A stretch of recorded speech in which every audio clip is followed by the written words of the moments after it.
U.S. federal health agencies called for the suspension of the Johnson & Johnson coronavirus vaccine on Tuesday after 6 women developed rare blood clots within 2 weeks of receiving the shot.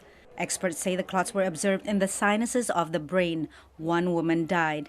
Almost 7 million Johnson & Johnson shots have been delivered in the U.S., making the risk less than 1 in a million, according to the Centers for Disease Control and Prevention. The White House said the pause has been put in place out of an abundance of caution and will not significantly impact vaccine rollout. The J&J vaccine makes up less than 5% of the more than 190 million recorded shots in arms in the United States to date. The Biden administration says the U.S. has secured enough Pfizer and Moderna doses for 300 million Americans and will continue to administer an average of over 3 million shots per day.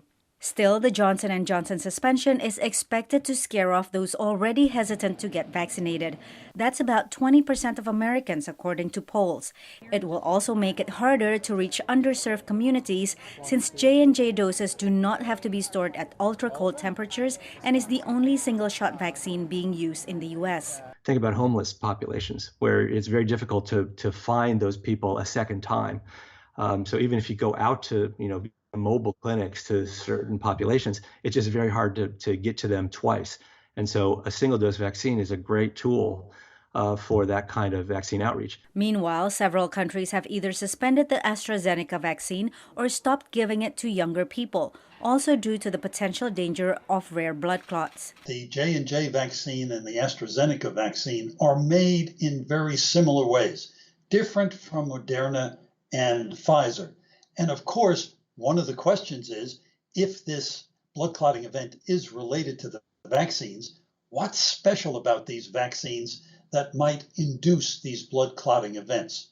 We don't know the answers to that yet, but that's part of the investigation. Issues with AstraZeneca and J&J are complicating vaccine rollout in Europe and other places.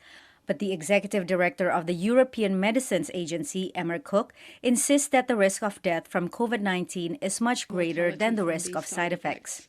I think it's important that we give the message that vaccines will help us in the fight against COVID, and we need to continue to use these vaccines. As of now, Johnson & Johnson said there is no clear causal relationship between these rare blood clot events and the vaccine.